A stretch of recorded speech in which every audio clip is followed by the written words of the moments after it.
Selamat pagi, jumpa kembali dengan channel Agus Mulyana. Pada video kali ini, izinkan saya berbagi mengenai lanjutan pembelajaran kita di IoT dengan fokus bagaimana melakukan analisis dan visualisasi data yang sudah masuk ke channel kita. Dalam hal ini, toolsnya menggunakan ESP32 sebagai Things, pengirim data. Eh, Sementara kanalnya yang digunakan, saya menggunakan kanal Praktikum IoT Bandung, milik sendiri maksudnya yang saya punya. Lalu untuk file-nya dalam kanal ini terdapat dua file, yaitu untuk menyimpan pembacaan data temperatur di file 1 dan kedua adalah kelembapan di file 2. Sejauh ini saya sudah merecord data dari jam 8 50-an atau saya mulai efektif jam 9 kurang lebih. Nah, sampai sekarang posisi di jam 9 lebih 19 menuju ke jam 9 lebih 20. Nah, datanya sudah bervariasi. Saya kirim menggunakan random number untuk simulasi.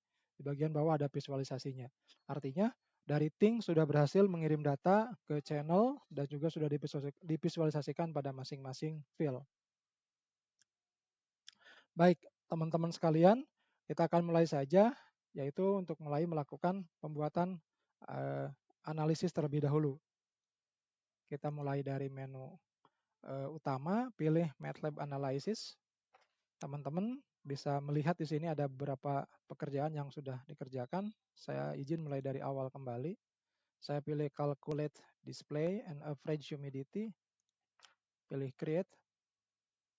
Oke, mohon diperhatikan pertama kali dia akan memberikan templating kode. Tetapi ini harus kita sesuaikan. Karena kita menggunakan channel Praktikum IoT Bandung, maka ini akan kita replace sesuai dengan channel ID yang sesuai. Yang kedua, posisi humidity field adalah di field kedua. Saya ganti. Yang ketiga, karena kita akan membaca, maka kita gunakan bagian read API key. Oke, ke bagian bawahnya saya abaikan dulu. Ada dua opsi di akhir, apakah menyimpan atau menyimpan dan jalankan. Saya pilih save and run. Ini hasilnya. Jadi dari rata-rata data yang teman-teman bisa lihat di sini, di kanal Praktikum IoT Bandung, file kedua, dari jam 9 sampai sekarang di 9.21, maka MATLAB melakukan kalkulasi lalu menentukan rata-ratanya adalah 53,5 sekian persen. Nah, kalau kita kembali ke channel ini kan punya dua file ya, antara temperatur dan kelembapan. Bagaimana kalau kita ingin memunculkan kedua-duanya? Kita harus menambahkan di program kita. Kita bikin baru. Oke. Saya bikin variabelnya temp, file ID 1. Oke. Read key-nya biarkan. Nah, kita tinggal bikin di sini, teman-teman. Ini biar cepat saya copy paste. Ini saya ganti dengan temperatur. Oke, ThingSpeak read channel ID. Read channel itu yang tadi di atas channelnya. Nah, namanya tolong diperhatikan ini. Ini bukan humidity lagi, tetapi namanya adalah nama yang sesuai di atas, yaitu temp field 1. Temp field ID. Oke, read key. Durasinya per 60 detik dan seterusnya. Oke, yang akan ditampilkannya apa? Kita akan menghitung dulu rata-ratanya. Jadi ini juga sama, kita akan hitung dulu rata-rata temperatur. Jadi ambil fungsi min dari apa? Dari nama variabel yang ada di atasnya, yaitu temperatur. Oke, berikutnya kita akan tampilkan. Nah, diperhatikan di sini adalah kita akan menampilkan dua field, yaitu display untuk average humidity dan display untuk average temperatur. Jadi ini kita ganti. Ini average-nya, average untuk temperatur. Oke, sudah. Ke bawah tidak diapa-apakan. Kita ulangi lagi ya. Paling atas adalah channel ID yang ini. Yang kedua ini di awal saya urutkan ya. Saya seperti ini. Oke. Yang mulai pertama adalah temperatur dulu. Di field 1, humidity field 2. Ini adalah API read-nya. Ini juga saya urutkan. Posisinya temperatur dulu. Oke. Baca dari ThingSpeak. Channel ID-nya adalah channel ID yang tadi. Channel ID 1 untuk temperatur, channel ID 2 untuk humidity, lalu namanya adalah sesuai dengan yang dideklarasikan di atas dengan interval per 60 detik. Baik, di bagian bawah ada fungsi untuk menghitung rata-ratanya menggunakan min ya. Rata-rata seperti kita belajar di statistik, kita akan coba juga ini urutkan biar sesuai dengan urutan pilnya.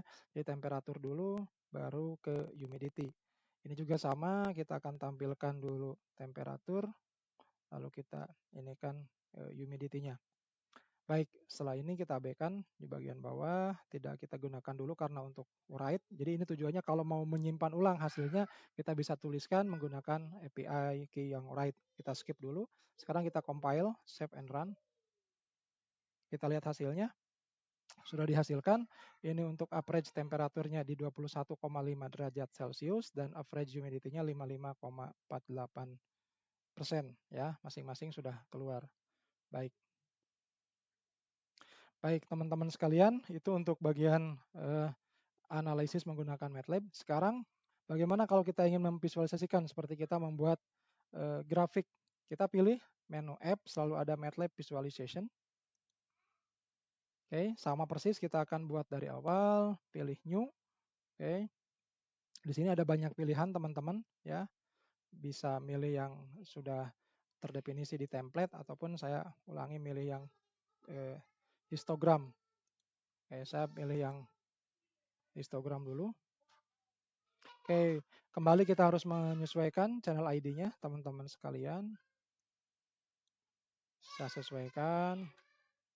Ini kembali tadi, temperaturnya di channel berapa? Kita langsung bikin 2 aja, ya. Temperaturnya adalah dengan humidity ya. Atau kita satu dulu lah ya, satu dulu. Nanti cara yang kedua sama. Ini channelnya 1. Oke, yang sekarang masih sama yang dengan yang tadi, kita menggunakan API read.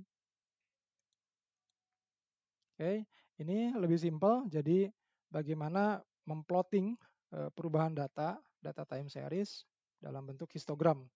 Nah, setelah ini bentuk kita kayak belajar di Excel, akan ada yang direlasikan untuk sumbu X dan juga ada yang sumbu Y. Perhatikan di sini. Nah, ini harus sesuai dengan yang kita buat, yaitu temperaturnya dalam derajat Celcius. Kita ubah sedikit. Oke. Oke, kalau sudah, nah di bagian bawah ditanyakan ini mau disimpan sebagai bentuk URL publik yang bisa dilihat atau tidak. Kita simpan dan run dulu. Oke, ada error. Teman-teman bisa lihat di line ke-7. Apa yang salahnya?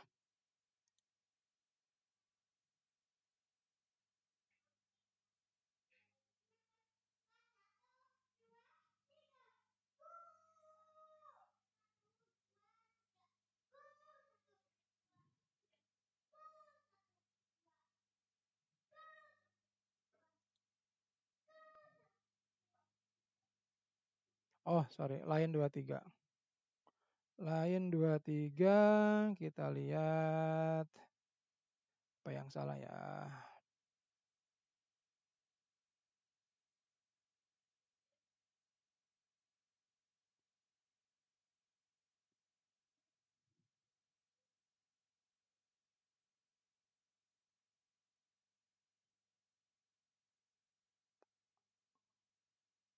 Oh, 23, sorry.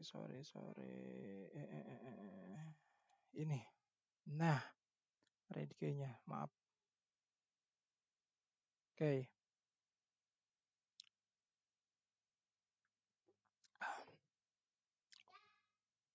Oke, sudah keluar. Maknanya apa? Kita bisa lihat nilai temperaturnya rentang 0 sampai 100 derajat Celcius. Ini variasi data yang berada di rentang 20 sampai 40 ada berapa data, di antara 0 sampai 20 ada berapa data, seiring waktu yang berubah seperti kita lihat di tampilan yang ada di channel Praktikum IoT Bandung. Baik, seperti itu dulu teman-teman sekalian yang bisa diberikan. Saya ulangi ya, biar memastikan tidak ada error. Oke, nah ini sudah tidak ada error. Baik, itu dulu yang bisa diberikan teman-teman sekalian. Jadi Dengan data yang sudah masuk ke channel kita dapat melakukan dua fungsi berikutnya, yaitu melakukan analisis dan visualisasi menggunakan fitur MATLAB dengan bahasa pemrograman MATLAB. Baik, demikian yang bisa disampaikan. Mohon maaf jika ada yang salah dan kurang berkenan. Semoga bermanfaat. Selamat pagi, tetap semangat, jaga kesehatan. Assalamualaikum warahmatullahi wabarakatuh.